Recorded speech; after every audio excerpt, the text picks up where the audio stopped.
How do I know that I'm trans? And maybe more relevantly for you, how do you know that I'm trans? My name is Sarah Kaplan. I'm a philosophy grad student, a comedian, and a trans woman. And these are a couple of the questions I'm thinking about as part of a broader project on trans philosophy that I'm just still in the early stages of. And I like talking about the thoughts that I'm having, the questions I'm considering, even early on in this process, before I have any kind of rigorously formulated answers to them, because I believe that philosophy is open source. And I think it's important for us as a community, and not just as a community, for anyone to consider this and come to their own ideas and help inform each other, because I don't have any privileged access to truth here. I'm just one person thinking about it.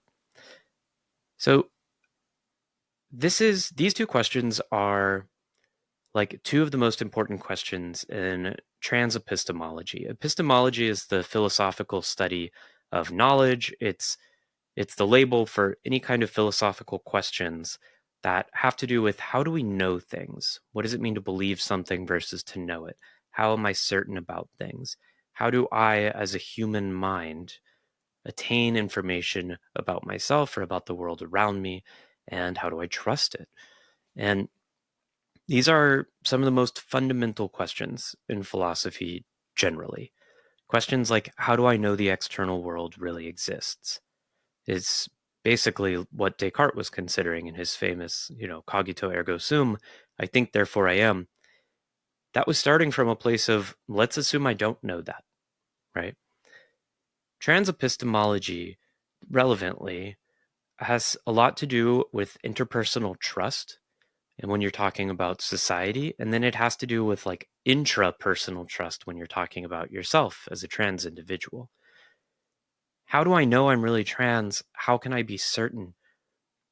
That's one of the most like difficult questions trans people spend years struggling with often before they transition. Now, there are some trans people whose experience is one of like, I've always known. I've always known I was a girl. I've always known I was a boy, something like that. And uh, that is their experience. Like, I'm painting very broad brushstrokes here, but assume, because this is how all philosophy works, assume I'm really only talking about myself because that's the only mind I actually have access to. And then I'm talking about sort of guesses and approximations I've cobbled together of other people's experiences based on listening to them describe those experiences. But so I'm not speaking for all trans people. We're all different. There's millions of us. We're human beings, and we have an extremely diverse relationship to our bodies, to the external world, to the people around us. But one of the most common kinds of questions you'll encounter in trans spaces, especially if you are on online trans spaces like various trans Reddits or Discords, where people who are questioning or who are new to being trans tend to hang out and seek information and reassurance, this idea of how do I know for certain comes up again and again. And I know for me, that was a big thing that prevented me for years from coming out and transitioning. How do I really know, right? And embedded in that quest for certainty are a few key assumptions. One, that certainty is possible, right? In order to care about it enough to seek it out in a way that often feels urgent and that feels determinant of our choice moving forward. Do I transition or not? Depends on whether I'm certain of this or not. That's an assumption that we can be certain in the first place. And I uh, increasingly don't think it's a good assumption. There's also the assumption that transitioning, being trans, requires certainty. This is one of the most common ideas that comes up when I'm talking to other trans people. For example, I've been doing a series of interviews with trans people called Tranthropology on my YouTube channel, and this is one of the current like recurring themes so far is, well, I didn't know. I had this misconception that other trans people knew, and I didn't know, right? And a lot of people draw this very important mental line between, I desire this. I know I would like to transition. I know I want to be that way. I want to be a girl. I want to have that kind of body. I want to go through society in those ways. But that want is seen as somehow importantly less than an internal sense of certainty of knowledge. Sure, I want to be a girl, but I don't know that I am a girl. And I think a lot of that has to do with just how, like, and really I can only really speak for American trans people. And again, really I can only speak for myself, but I'm assuming other people might resonate with this experience just based on what I've heard. If you're a trans person whose experience is very different from this or different in any interesting way, please tell me in the comments. I'd love to learn about it. But I think it's a very like Western cultural thing to have this priority put on certainty, especially when making a choice like transitioning, which brings us to another assumption that I think embedded in that is an understanding that transitioning is somehow bad.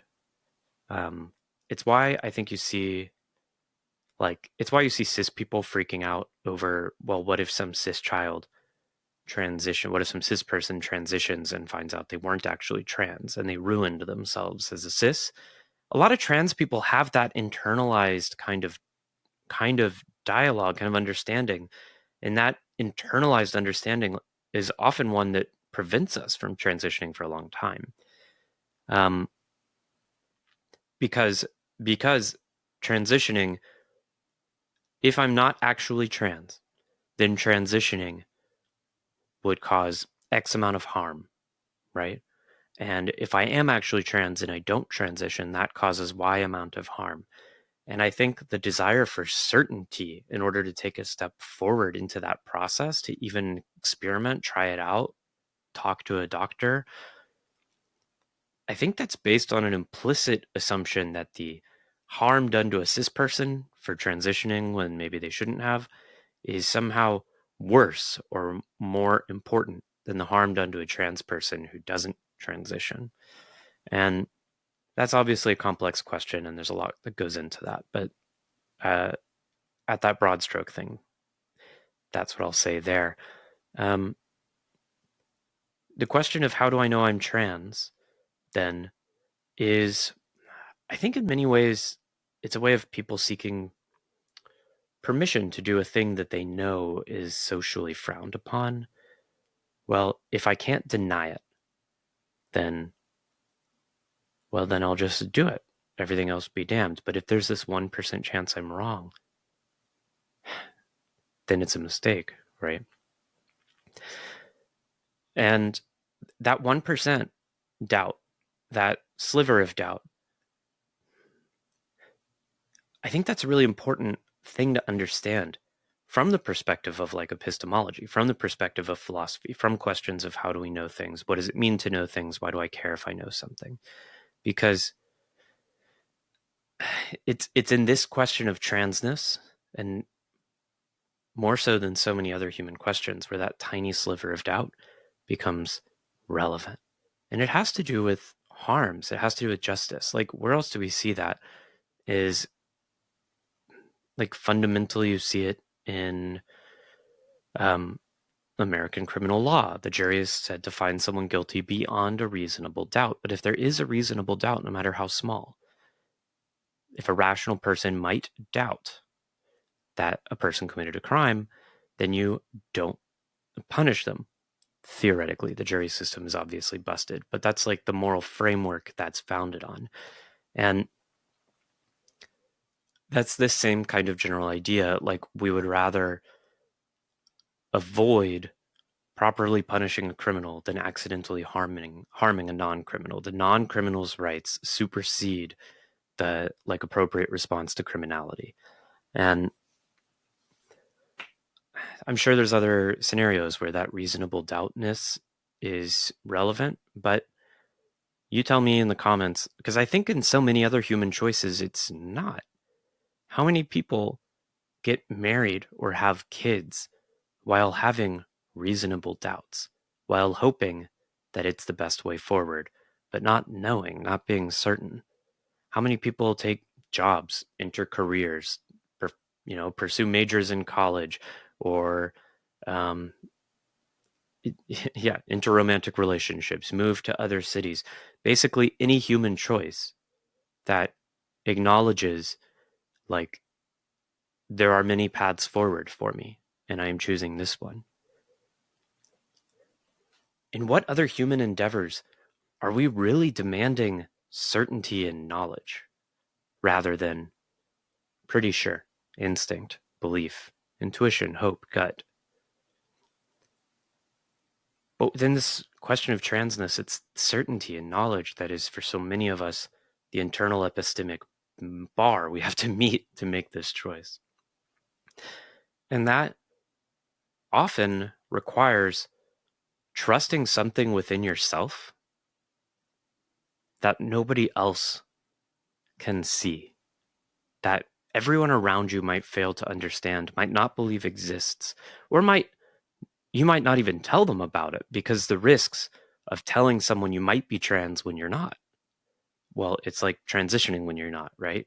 So many people are going through this by themselves, or they're going through this and the only help they have from outsiders are people commenting on a Reddit question they ask at 3 a.m. that, of course, has barely any context. These people don't know you. They can't really understand what this choice would mean for you. And so trans people pursuing this bar of knowledge, of certainty, before they might make this mistake of transitioning,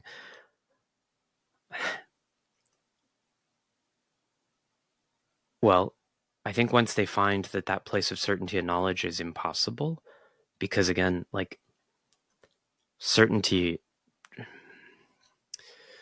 I think, well, there's different kinds of people, right? But I think certainty in a reasonable person without a very strong internal intuition is rare. I'm going to think about that. Let me talk out loud about that for a second. Some people have very good direct access to sort of internal mental facts. Things like, oh, well, I know that what I want right now is vanilla ice cream. Some people do have that, and they know what they want. They know their internal, like, base desires in a way that I also might say I know that stop sign I'm looking at is red. Like, some things just feel like undeniable, observable, like, basic facts. They're not positions. They're not commitments. There's no trans ideology someone is adopting when they say, I know that I want to transition. I know I'm not supposed to be in this kind of body, or I know I want my body to be different in these ways. Some people just have direct access to those feelings in the same way they might know what kind of ice cream flavor they want, or they might know that they're in love with someone. Then that's not everybody, though. Some of us, like me, perpetually horrendously indecisive. Even if those basic facts of, like, what ice cream flavor I actually want exist somewhere in my head, at least in terms of what I consciously have access to, I don't really get to see those base level wants, those base facts, in the way other people seem to. By the time they get to my conscious self, they're already being dissected and metacognized, being questioned and doubted, being complicated by my own mind, right? My own brain that is asking questions. Well, maybe you thought you wanted that, but doesn't this other flavor sound good? Maybe you went to this restaurant knowing that you were craving their chicken fajitas.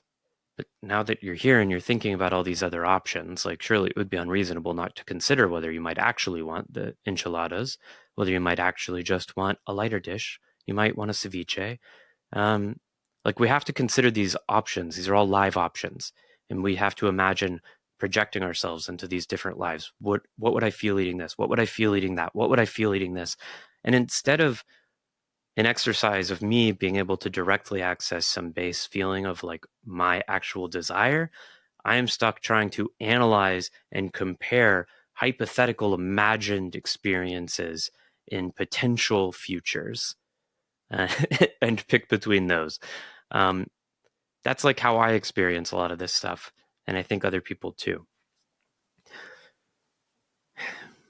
And if you're in that position and you're trying to decide whether or not to transition, it's very hard to know, because unlike a situation where I'm imagining myself eating vanilla ice cream or chocolate ice cream, both of which I have experience with, and I can loosely imagine myself into and say, like, you know what, the vanilla ice cream experience does feel preferable right now. Like, that choice is being overcomplicated by my own brain, but I'm still able to resolve it in this moment when I have to. When you're deciding like whether to transition, you are trying to project and imagine two scenarios, one of which you've never experienced. And it is immensely complicated. And if you don't have direct access to that feeling of like, I want this or I don't want that, I feel this way or I don't feel that way, and instead all you're directly accessing are the like pre-digested snippets of that from somewhere else in your brain, and you're trying to cobble together a self-understanding, and you're trying to do that by imaginatively projecting yourself into different lives, it's too much. Like, the simulation is too big, I think, for a lot of us. Gender impacts everything. And so much about transitioning is unknown. How will my body respond to HRT? What will my brain, people talk about brains feeling different when you're on these hormones, but what's that like? I literally can't imagine it until I've experienced it.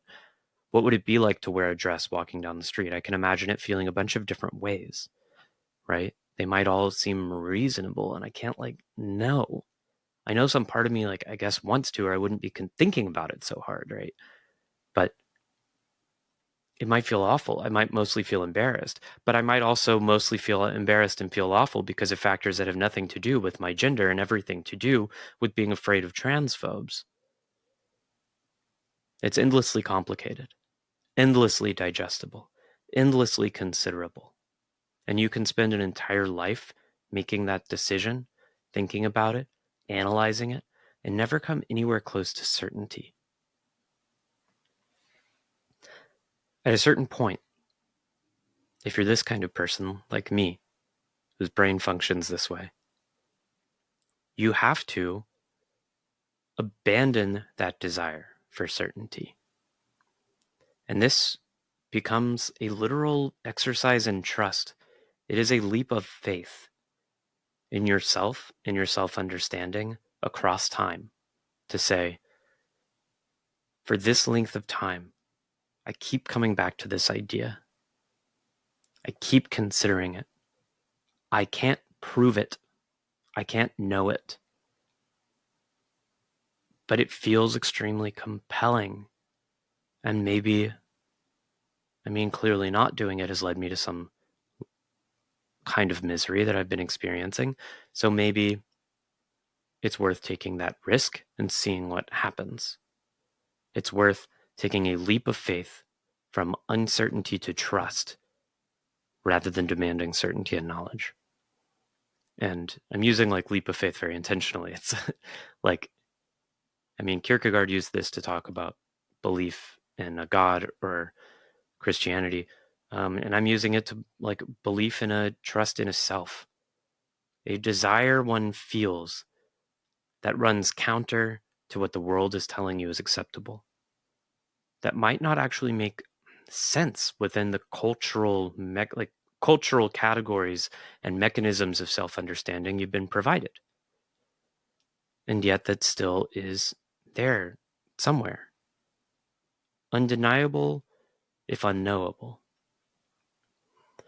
And it's frustrating that so much of what we needed to attain the certainty that it was the right choice, at least in my case, only happens after you start transitioning, because that's when you have access to the empirical information. That's when you can say, oh, I do like this. These changes are happening to my body. I do like those. People are starting to treat me in this way. I do like that. These things I thought I might enjoy, putting on a dress when I go to dinner, insert any other any other gender associated behavior. I actually do really like that. And the positive experience of it outweighs the negative potentials associated with it. And it's only once you start getting that empirical evidence that you can really start coming closer to anything like a certainty or a knowledge. If not a certainty or knowledge about what exactly being trans is, at least that it's the correct choice for you and that you are happy with the choice. But you can't have that before you do it. It's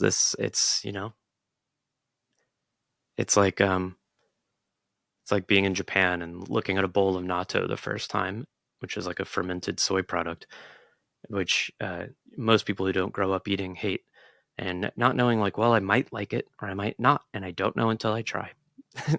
And you just can't know until you try it and experience what it tastes like to you. Okay, so this has been 20 minutes of me talking about the trans side of this, ending in this leap of faith to trust oneself and only then gain access to the kind of information you need to validate that trust. Or not. You might find that it's not for you, and then you stop. And then maybe the experience of most detransitioners, despite what the right wing tells you, is most detrans people are glad they tried. It helped them learn. They had this live question about themselves. They took this risk. They did these things, and that enabled them to get the empirical confirmation that, no, actually, this isn't what I needed. I needed something else, but I'm glad I tried it. I've met multiple detrans people in my life. I've read a lot of what they write online, and that's largely the position I've seen them take, despite the ones who get paid a bunch of money to go on Piers Morgan. If that is what trans people are having to do within, if ultimately the decision to transition either requires like a very deep and direct access to your internal desires that some people have, or it requires a leap of faith to move outside of over cognition and over mental digestion into a place of like trust and experimentation, what are other people supposed to do? What are cis people supposed to do about this?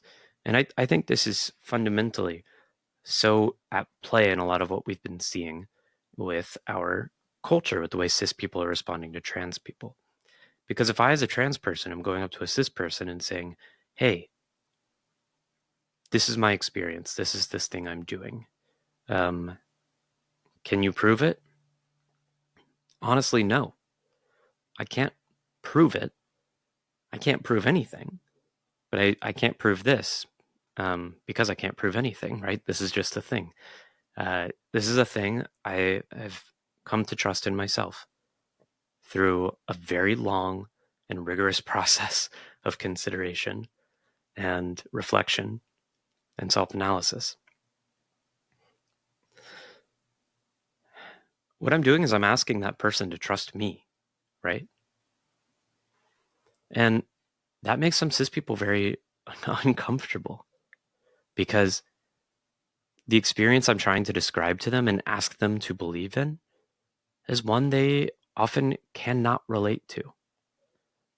That's kind of been what I've increasingly come to understand. And correct me if I'm wrong, cis people. And this will vary, of course, from cis person to cis person. But if you'll allow me to paint very broad stroke here, it seems that for a lot of cis people, the relationship they have both with their sexed body, like with their physical form, they might understand dysmorphia, but dysmorphia isn't the same thing as dysphoria. And they might understand like struggling against certain kinds of gender norms, but that doesn't mean that they understand a desire to like literally be gendered differently. because it's not an issue for them, they're like the alignment of their mental sex with their physical sex, the alignment of their mental gender with their social gender, because they are aligned, and because these things are often only recognizable through the like fractures that appear when they are misaligned. A lot of cis people don't believe that they exist. They don't believe that there is such an experience as a mental gender or a mental sex that can be separable from bodily gender and sex. It's, I think, literally incomprehensible what it feels like to a lot of cis people. And that's normal. There's a lot that's literally incomprehensible to me about other people's experiences. I mean, fundamentally, every other experience is incomprehensible to me. I only know what it's like to be myself. And any ability I have to understand what it's like to be someone else, it's like fundamentally based on my ability to imagine it through my own experiences that I do understand. That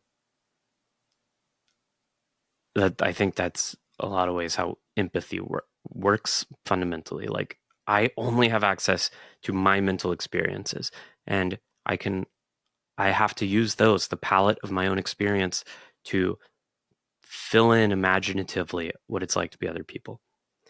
And if you lack this fundamental kind of experience, like dysphoria is very hard to explain because it is a base root experience.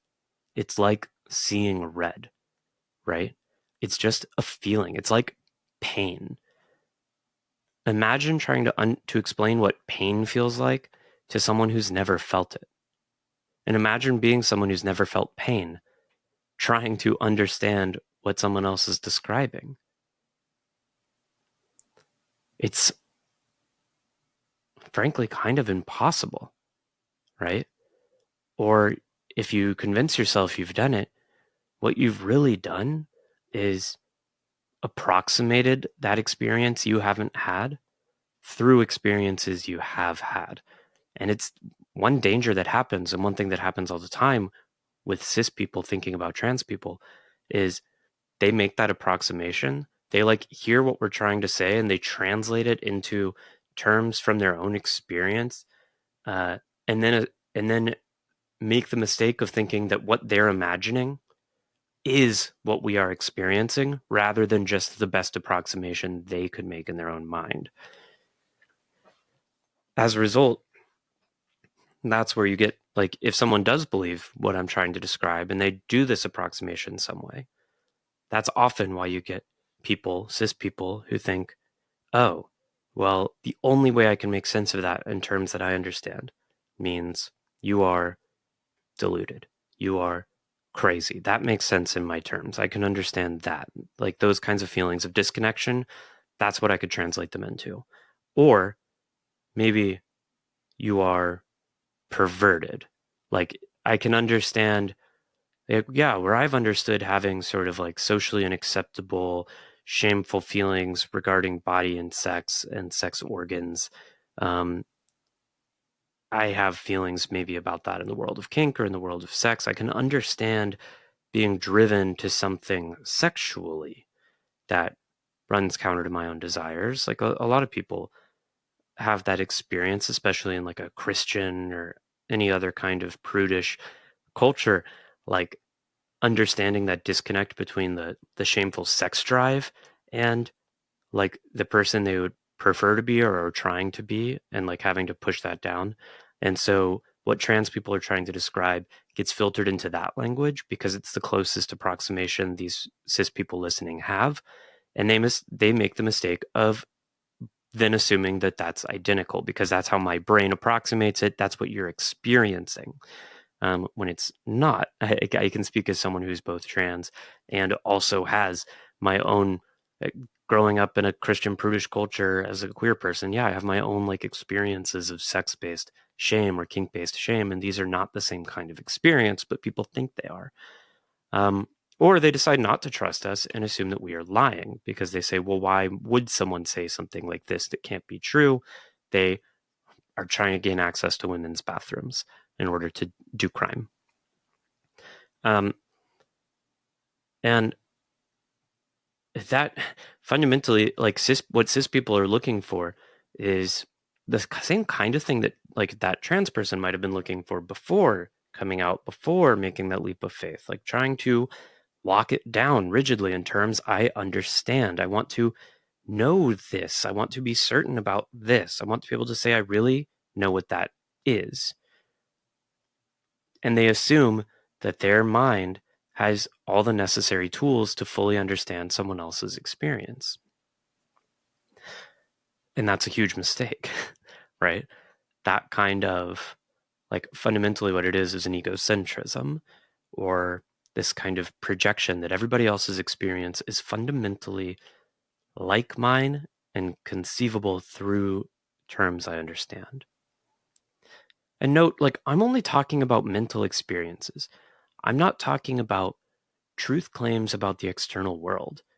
And that's a big mistake cis people also make about what we're trying to say. You see such a common refrain from a particular kind of transphobe. It's like, well, I'm not going to lie about what I see. You know, you might be deluded and think your body is a female body, but it's not. You still have a penis or whatever. Trans people almost never are trying to communicate a fact about the external world for you to recognize as fact.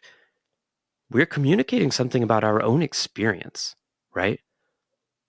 This is how I see myself. This is what I prefer to feel like. This is what I want my body to be like. This is how I prefer you to interact with me. This is the kind of social interaction that makes me feel comfortable and good. We're not denying physical facts about our bodies. That goes back to this like kind of deception thing or delusion thing they have, where I'm viscerally aware of every detail of my body. I promise, more than you are. but that's like one way they have to understand what we're saying is that we're disagreeing about physical facts, and that's not the case. We're not even disagreeing about anything, really. We are trying desperately to communicate an experience that you haven't had. And that's hard if you're not willing to trust that other people can have experiences you haven't had. And to be fair, like, to open myself up to this kind of criticism, I'm someone who's never had a religious or spiritual experience. I've never believed in a god. I've never seen a ghost. I've never felt any kind of magical energy. Like, my mind pretty intuitively and consistently is like pretty materialist and skeptical. When people talk about magical or religious experiences, when I have friends who are religious tell me about communicating with God, or when I have friends who are kind of spiritual tell me about the ways they felt magic or the ways they felt energies, I fundamentally don't know what they're talking about. I have nothing in my own head that I can use to project like what what they mean. They are describing a color to me that doesn't exist, that I've never seen. And it's really tempting for me when I see someone who is advertising themselves, say, as a medium, as a psychic, someone who talks to spirits. I don't believe that there are spirits. I don't believe there are ghosts. I don't think a medium is accessing anything real outside of themselves. And the tempting thing for me, because I don't know what it's like to be them, is to assume this person is crazy or this person is lying. They're a con artist, right? And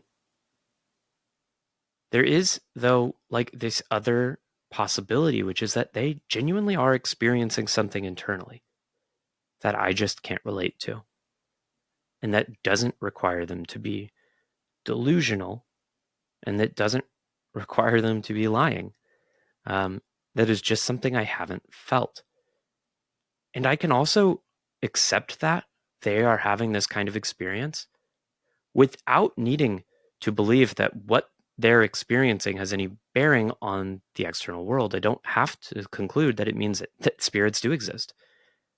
I don't have to conclude that they're experiencing having this communication, therefore there really are spirits in the world.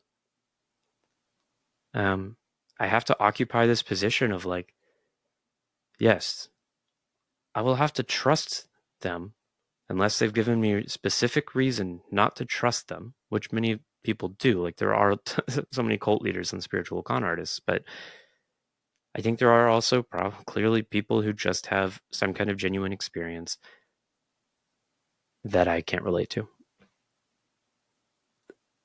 And I just have to believe them. Like I have to have the philosophical and epistemic humility to believe them and not to assume that because I've never had that experience that they can't be having it. And that's hard. Like that's really fucking hard. That's hard for me. I don't want to do that. I want to assume all you spiritual people are nut jobs and con artists. Like I really do. That makes my life easier and more comfortable. But I also can't. And part of the reason I know I can't is because of my experience being trans and trying to communicate that. Like I know this disconnect is possible between people just purely at the level of mental experience. And again, that's why like, yeah, okay, this video has gone on long enough. But fundamentally what I'm asking a cis person is to then trust me in the way that I have to trust a friend who says they're a medium. I have to be able to occupy this position of I cannot understand what it's like to be you. I probably never will. It does not align with my understanding of myself or of reality. And yet, I will trust that you are honestly reporting your experience of yourself and your experience of reality to me. And I have to occupy this uncomfortable position of doing that. Not changing anything I believe about how the world works or the existence of spirits, but just accepting that you can be in that place and I can be in mine. Accepting that I'll never know what it's like to have that experience. And I just have to sit here uncomfortably if I'm going to be able to communicate with you and be in community with you. And I have to avoid the dogmatic impulse to deny your honest attempt to communicate in order to preserve my own comfort and my own egocentric completion as a conscious entity. And like trans people are asking cis people to do that. We're asking them to do something complicated and hard and like ego denying, right? We're asking them to do something that removes them from a place of epistemic priority and enter a place of sort of radically horizontal epistemic difference and egalitarianism in many ways. That might be my anarchy leaking in. But I think that's another reason why it's so hard. Like, I have a lot of respect for cis people who are able to do that. And some people just have really flexible minds in that way. Some people, you tell them, hey, I hear ghosts, they'll believe you. Some people are trusting, and that's great. I'm not. And so I have empathy for the people who aren't. But again, it's just a thing. Like, all I can do is keep trying to communicate and and hope that you listen and hope that you will pay me the respect as a fellow human of adopting this philosophical egalitarianism of it is a literal humility, is humbling yourself from your central place in the universe, which is a very natural place to be in when all you are is a one consciousness that doesn't access anyone else's. I'm asking you to believe that I exist, to believe that my mind exists, that I'm not a robot, and then to believe when I self-report something you don't understand. It's a lot, but I believe you. I believe people can do it. And I believe we all have to get very good at it, or else we see what happens. Like, society crumbles into fascism, and people start seeking out dogmatisms that eliminate points of view that disagree with theirs, because it's more comfortable and easier than making this movement of humility and decentering.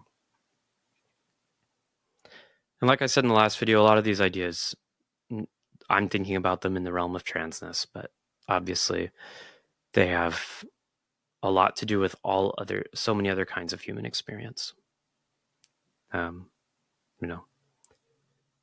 Big ones coming to mind, racism, obviously. And then like so many psychological disabilities, like visible disabilities, obviously people have a hard time empathizing with, and this stuff does apply. But then like the invisible disabilities, I think are especially hard for people to imagine. And that I know from being ADHD and trying to explain to someone that sometimes I really just can't do those 3 dishes in my sink. These are my thoughts. Thank you for listening. This was even twice longer than my last very long video. So if you've been listening, thank you so much. If you made it all the way through this video, I'd love to know. Just write in the comments. I don't know, just like somewhere in your comment something, and somewhere in there, just mention Captain Crunch. That'll help me know if you actually watched this far. Again, these are early thoughts. Like, I'm allowing you into the early stages of my reflection on this. I don't have rigorously or researched, constructed ideas or answers for any of these. It's just stuff I've been thinking about for a long time that I'm trying to put a little bit more formally and explicitly. If you have ideas, disagreements, thoughts, contributions, I'd love to hear them. Please comment on this, share it to people. And if you appreciate what I'm doing here on Instagram or on YouTube, and you want to help me like be able to afford to keep doing this stuff and support me, I have a Ko-fi link on my like Instagram profile and in my YouTube profile. I'd really appreciate if you have a couple dollars you could throw my way. That would be great. That would make my life less stressful. But I'll keep doing this either way. It's not a paywall. It's just if you happen to have it and want to help out. Otherwise, thank you so much for listening. And yeah, I don't have a sign off. Stay kind. Be excellent to each other. Be humble. Stay humble. Keep grinding. That's how you make it in capitalism. That's what all this is about. Oh, sorry. Did I not say that at the very beginning? The whole point of this is how to turn you into your own boss, right? You can have 17 people in your downline. No, that makes me feel gross. Bye. I'm going to end this. This is too long. Bye. I love you. Not really. I don't know you. Bye. Unless you're my mom. Then I do love you, or my girlfriend, or one of the people I actually know watching this video. Then I love you. But if you're not, then I probably don't actually love you, except in like a philosophical sense in which I love all fellow humans, but not you specifically. Like, I know that can be parasocially confusing. But bye.